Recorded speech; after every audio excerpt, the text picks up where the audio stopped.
Hi, I'm Dan Kreines from the Leader of Learning podcast, a proud member of the Education Podcast Network, just like the show you're listening to right now. The opinions expressed are those of the individual hosts. Make sure to check out all the other great podcasts at edupodcastnetwork.com. And get ready, because the learning begins in 3, 2, 1.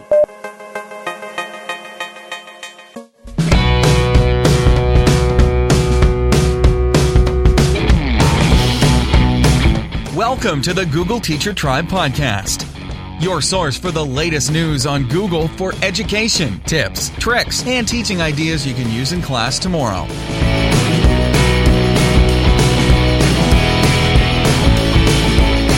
And here are your hosts, Matt Miller from DitchThatTextbook.com and Casey Bell from ShakeUpLearning.com.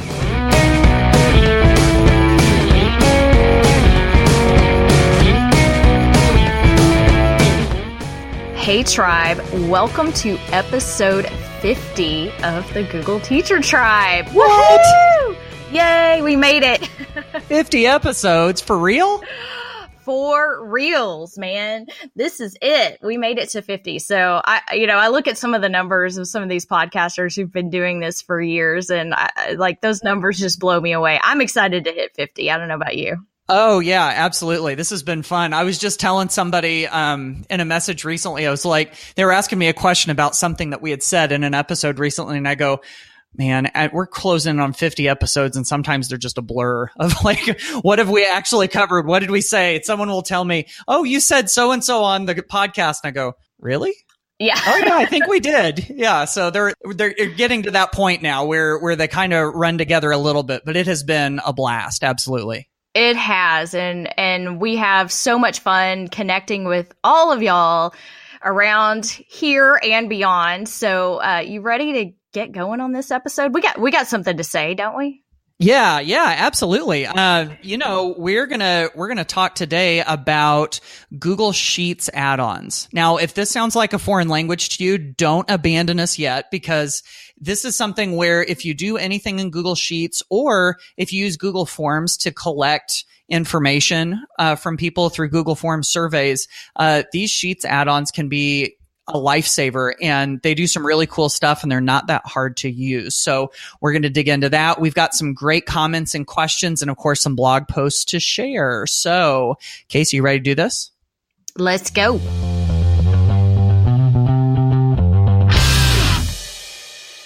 Okay, y'all, it is time for some Google news and updates. And of course, Google never fails to give us something new to talk about.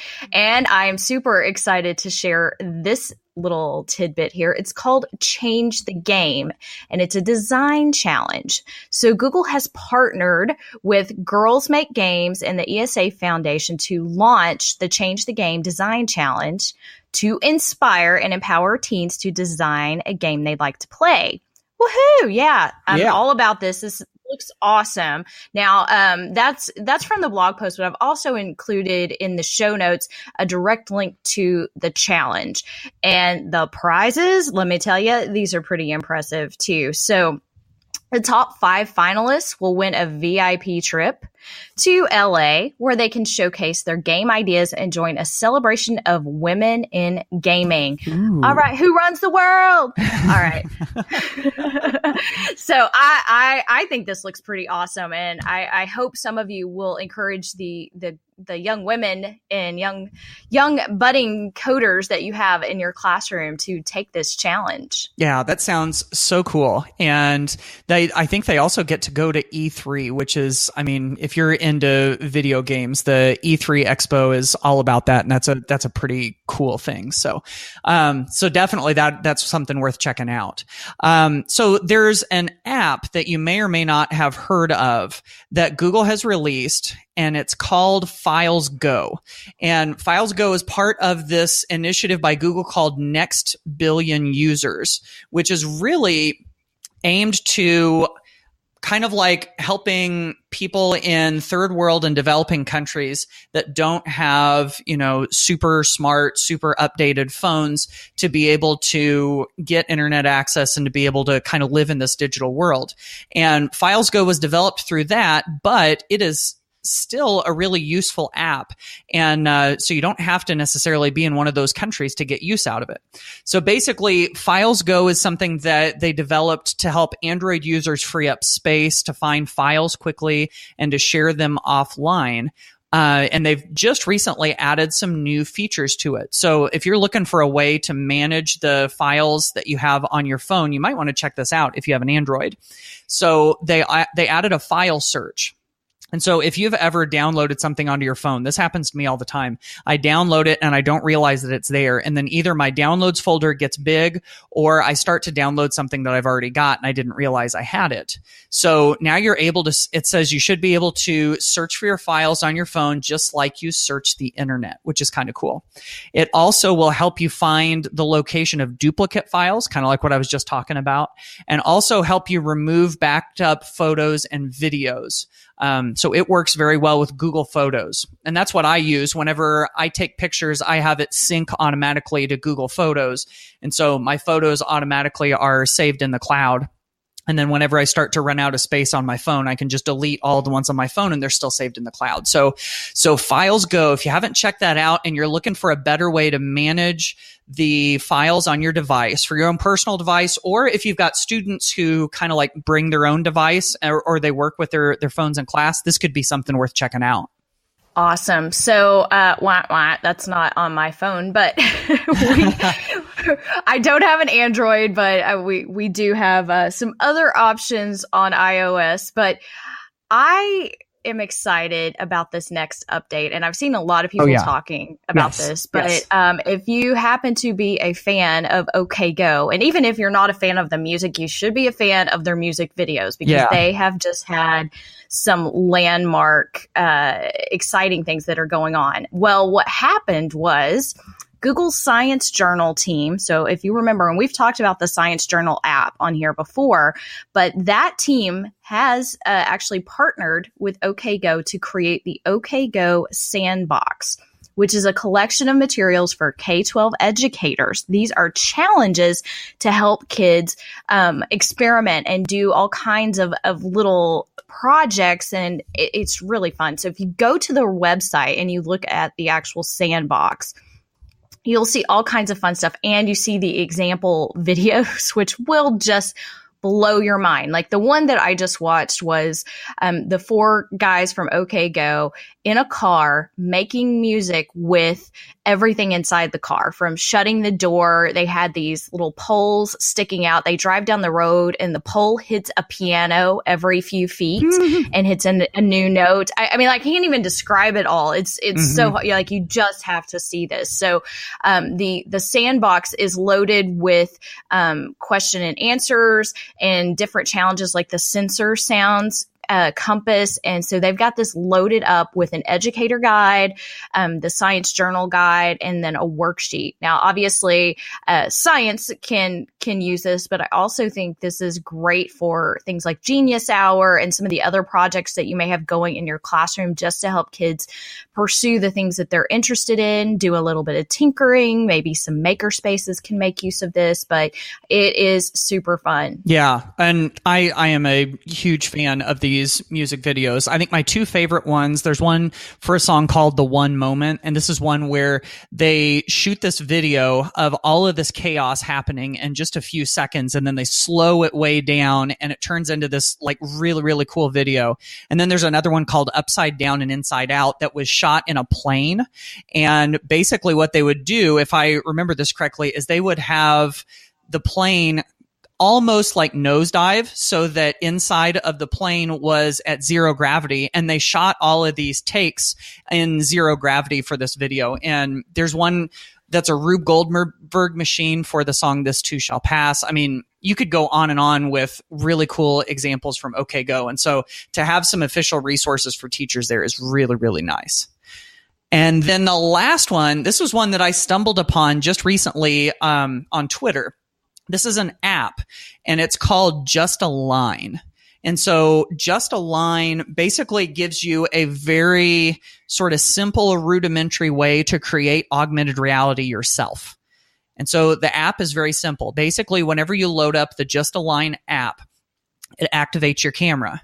And whenever you touch your screen with that camera up, it lets you draw these white lines in 3D wherever you're standing. So think about if you stand on one side of the room and you're walking and you're drawing lines as you're walking, it's basically making a squiggle from the place that you started to the place that you end.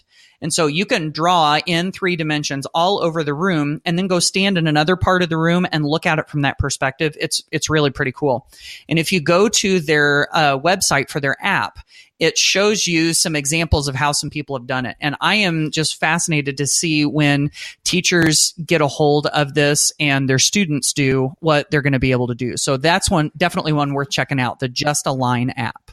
Oh yeah, this looks cool. And the first thing that popped into my head is this sort of looks like a light version of Tilt Brush. Yeah.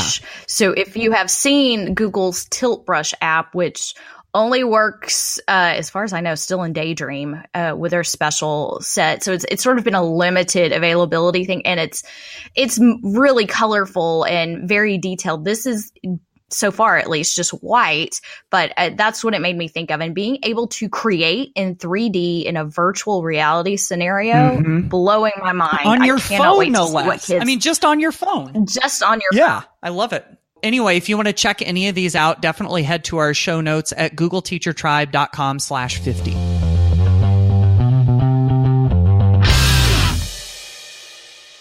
All right, Tribe, we've got a good one for you in this episode. Today, we're going to be talking about Google Sheets and specifically Google Sheets add-ons. And so if you've not really dabbled in add-ons before, add-ons are kind of like additional functionality that you can put into your Google Sheet. And they're not just for Google Sheet. You can use add-ons in docs and slides and just a variety of different things, and forms also.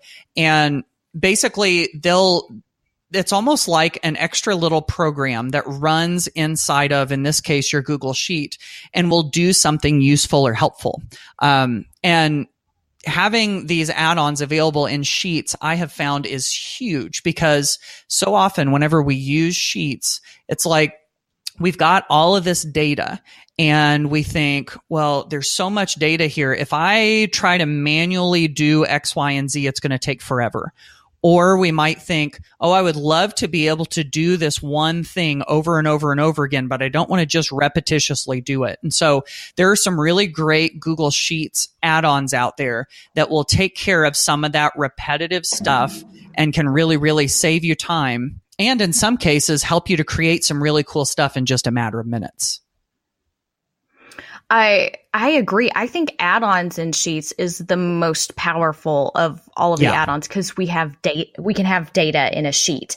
And I feel like Google Sheets, I know for a fact, and just from training teachers, this is usually the application they don't know as well. This out of the suite, and teachers tend to be a little bit afraid sometimes of the spreadsheet. They don't know what to do with it, and they don't realize how powerful it is. I do want to give a quick shout out to Pinto Beans, to Christine Pinto, because she has kindergartners using Google Sheets. So I just want to put that out there that anybody can use it. Don't be afraid of it. Although the focus of today's episode is really about how to use those add-ons, sort of playing off of our last episode where we talked about the Google Forms add-ons. And to me, that is like the power duo right there, is to use your Google Forms data and connect that into Sheets. So if you didn't realize that was actually an option, because the new forms, you don't have to do that to see your data. So you can go to your responses tab and actually click on the little green icon that looks like a sheet, and it will create that Google Sheet for you with all of your responses in these pretty little time-stamped columns. So you've got all of that there. Now you can go back into that sheet and use some of these add-ons and do some things with that data from your form. Now, there are so many add-ons, Matt. I think we could have done like 3 episodes. We could probably do individual episodes on like lots of these Sheets add-ons, I think. We're going to hit on some of our favorites, but as always, please feel free to share with us and help us learn with you what you're using in Google Sheets. So let's just jump right in. We're going to start with one of my absolute favorite ones. And it took me a little while to get the hang of this, but once I did, I started to see huge potential for it. And that one is called Autocrat. And so here's basically what Autocrat will let you do. It pulls data out of your spreadsheet, and it will allow you to create documents. And I think maybe now you can do slides too. I'm going to have to double check that. But at very least, it lets you create documents and PDFs with the data that's in your sheets. And if this doesn't sound like it's that big of a deal, let me kind of take you through this. Let's say that you have 20 people submit some information through Google Forms and it gets pulled into Sheets. Or let's say you have 20 lines of data that have just been inputted into Sheets somehow. And so you've got 20 lines of data here, and you're thinking, man, if I could create a document where the stuff that's in column B would go here in the document, and the stuff that's in column C would go here, and then the person's name is in this column. And so if I could put their name into this document, but make it bigger, are you starting to see where this is going? You know, you create this document, and then Autocrat will run the whole thing for you automatically and create all those documents. And then the kicker for me is that it will also email them out to the people that you need to send them to if you've collected their email addresses. So that's kind of like the quick flyover version of how Autocrat works. And I've seen it used in a variety of really cool ways. Like, one of the most common ones I've seen is if you're running professional development and you need to collect a survey, kind of like an evaluation. You have people fill in the evaluation and then they add their name. And then what it can do is it can pull that name and stick it onto a certificate of completion that they can send out automatically as soon as somebody completes that form. And then there are also implications for the classroom too. So if students filled out a form and they were talking about things that they struggled with or things that they needed more help with, if you could generate, kind of like a specific study guide for the things that they needed to study and then have that emailed to them, there's potential there too. So lots and lots of things that you can do with Autocrat to take that data out of Sheets and then create some really cool documents and send them to people. Yeah. And, don't be intimidated by it when you look at it. It is very powerful, and it can sort of be a little bit intimidating, but it will walk you through each and every step from, do you already have a template created, or do you want to go ahead and create one now? So you can make all of those things. Yes. And probably one of the number one ways I have used it is the way that Matt was just referencing in terms of certificates. But I probably have Autocrat run every single day because I have a form where people send their PD requests to me. But when I try to look at it on a spreadsheet, it's pretty difficult to see paragraphs and read things clearly, especially when it has hundreds and hundreds of entries in it. So I have it generate a Google Doc for me. So when someone submits something in the form and I get my notification, I open up the Google Doc, but I've still got the record all in this pretty little Google Sheet. Now, think about what that means for the classroom. And as a writing teacher, that's the other thing that can be really difficult is trying to read those longer short answers and paragraphs of text that go into a form. And so if you can have that generate something that is useful in a doc, that way you and the student can actually have access to that. And that's something that a lot of people ask after they submit a form. Hey, is there any way to see what I submitted? I kind of hate that question, but I understand it because I've been there. If you've ever submitted a Google form and one, you wonder, hey, did it actually go? Or two, hey, what did I just put in there? I don't remember. I didn't copy and paste. This way you can sort of, send that out and share that so they can see what was submitted, and you could actually have that emailed to the student. Or if you have parents and you're using a form for some sort of parent communication, you could also have it generate that as well. However, there are tons of other add-ons. And if you haven't explored, go into Google Sheets, click on add-ons in the menu and go to get add-ons and just look at what pops up. So they will suggest several. You can click on categories and go to education and see the ones that are sort of designated for education. And one of the first ones that will probably pop up is Flubaroo and Super Quiz. And I'm going to kind of talk about those together because they're very similar. And these were really, really popular before we had the self-graded quizzes inside Google Forms. And that's essentially what they do. They take that data from that form that feeds into the Google Sheet, and then they can grade the answers to the quiz. So if you're finding that the quizzes feature just isn't quite doing it for you, these are a little bit more robust in terms of sending feedback and things like that. So Flubaroo and Super Quiz. Those are both very, very good ones. Another quick hit that I wanted to touch on really fast, and I think we've all probably dealt with this if we've done anything with sheets, is if you've got a sheet with a whole bunch of data in it and there are duplicates. And you go, okay, I just want to remove all of those extra duplicates. Usually I do this whenever there's a drawing and I don't want people to have multiple entries so that they have a better chance to win when other people haven't. And so I want to be able to remove those duplicates. And within Sheets by itself, it doesn't have the ability to do that, but there is an add-on that really does make it pretty easy. So all you have to do, like Casey said, is go to the add-ons menu and then go to get add-ons and then just look for remove duplicates. And then it kind of walks you through the whole process. It makes it really, really simple. So if you do kind of the step-by-step process, then you're able to go remove all of those duplicates, and it is really pretty fast and easy. Yes, that saves me because you do get people with duplicates or people trying to enter a contest more than once or whatever it is. I do want to squeeze in one more because you know what? I'm going to hear about it if I don't. So Flippity is another great add-on for Google Sheets, and it's going to allow you to create flashcards, online flashcards that you can use with students.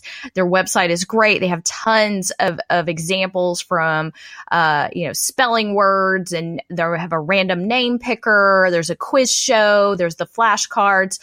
So they have different applications, but the add-on for the flashcards, I do see a lot of teachers using this and talking about this. In fact, I think Tony Vincent shares about this one quite a bit as well. So I wanted to be sure and mention that. The other one that I kind of love that's in this is that you can create Mad Libs out of Flippity too, using a Google spreadsheet. So that's pretty cool. So anyway, those are some of our favorites. We would also love to hear what Sheets add-ons you love, if there are other ones.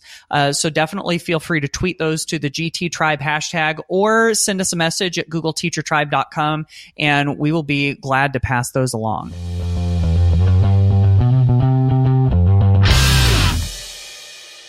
Okay, Matt. So it's time to hear from the tribe, my favorite part. Here we go. So you guys never fail to stump us, to ask us questions that we have to really dig in and find some answers. And sometimes you also share some amazing ideas. And so our last episode was about Google Forms add-ons, and we ask you to share your favorites. Well, Lindsay Foster did happen to share one of her favorites on Twitter, and I thought it was amazing. So she uses Form Recycler, which allows you to create basically like a test bank of questions and keep reusing questions over and over so that the teachers can pull from those and create those instead of having to recreate the question every time. Sounds amazing. I love things that save teachers time. Yes, absolutely. I totally agree. So our next one comes from Bailey Sandsmark, who is from San Diego, California. And she says, "Hi, Matt and Casey. I'm a 6th grade middle school PE teacher, and I love Google and your podcast. And I'm hoping you might be able to help me figure out a way to streamline my student data. I'd like to send out a Sheets template to all 250 of my students for them to individually track their fitness testing data.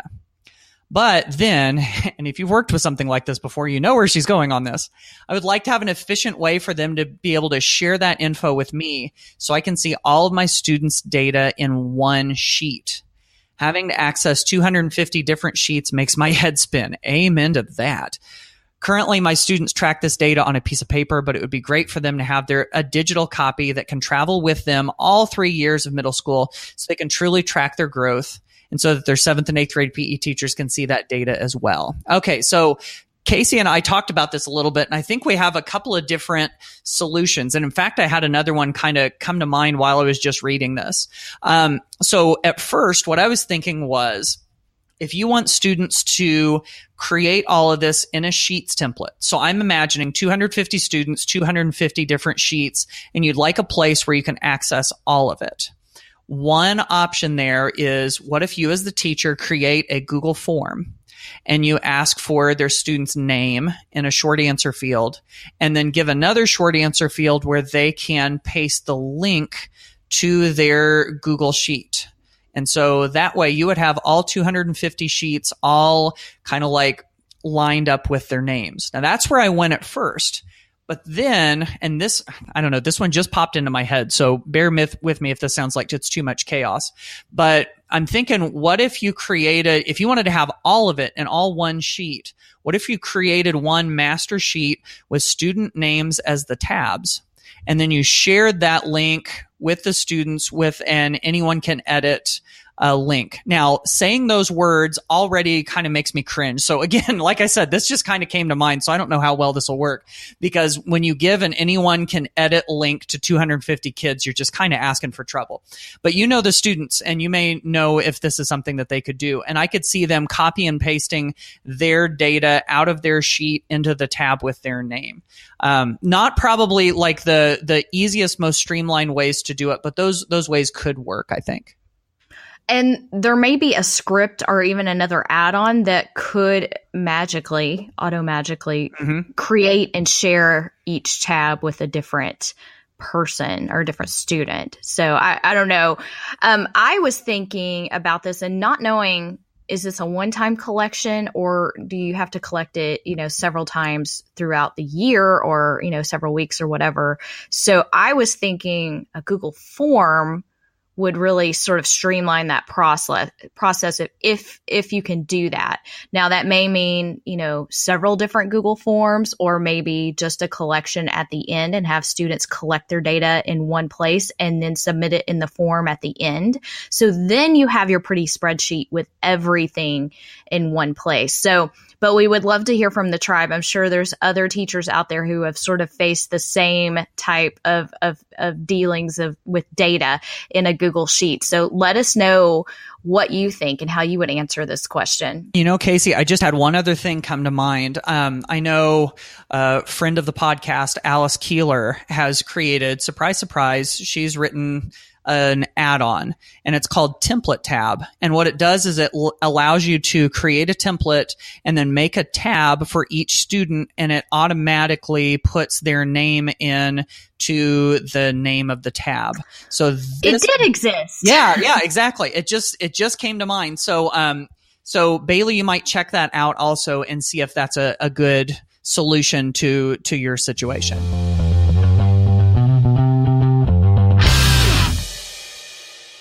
So let's take a trip through the blogosphere and take a look at some blog posts you might want to check out.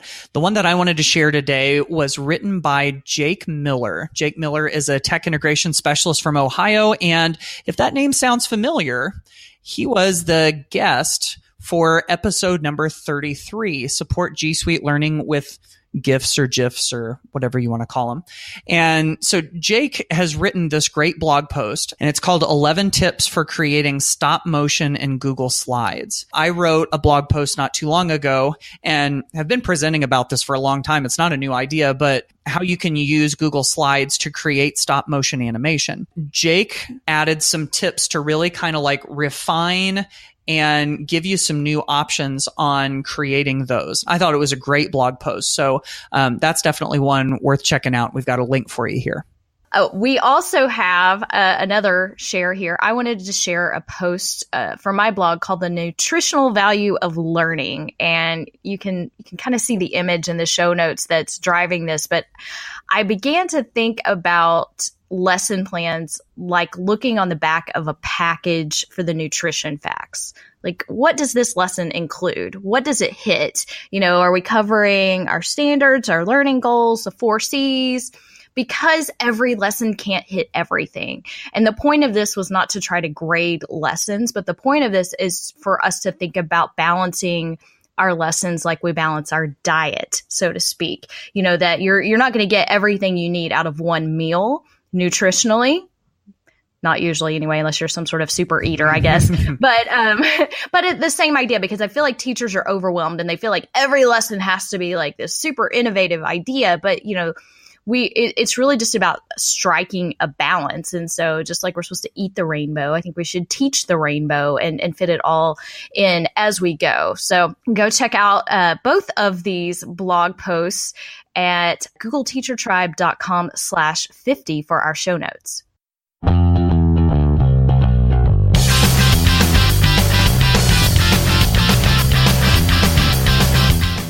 So we have covered a lot of ground in episode 50 of the Google Teacher Tribe, and we hope that everybody's walking out of this episode walking. I don't know why I said walking. You may be driving. We hope you are getting some good information from this episode that you can use in whatever capacity you work in education, and you have a few tricks up your sleeve with Google Sheets now, and that you can use these resources and to help other teachers. So please remember to leave us a review and let us know how we can help you, and follow us at the GT Tribe hashtag. Casey, that's it. I've had enough. I'm walking right out of this episode. You better walk out. That's right. All right. We will see you on the next episode of the Google Teacher Tribe podcast. Bye, y'all.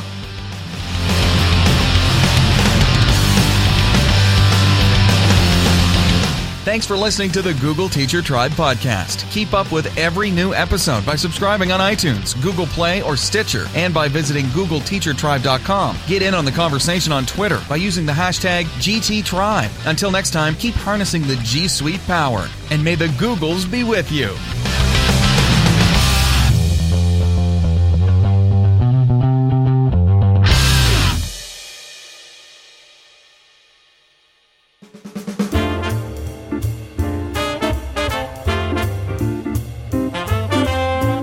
Hey, podcast listeners.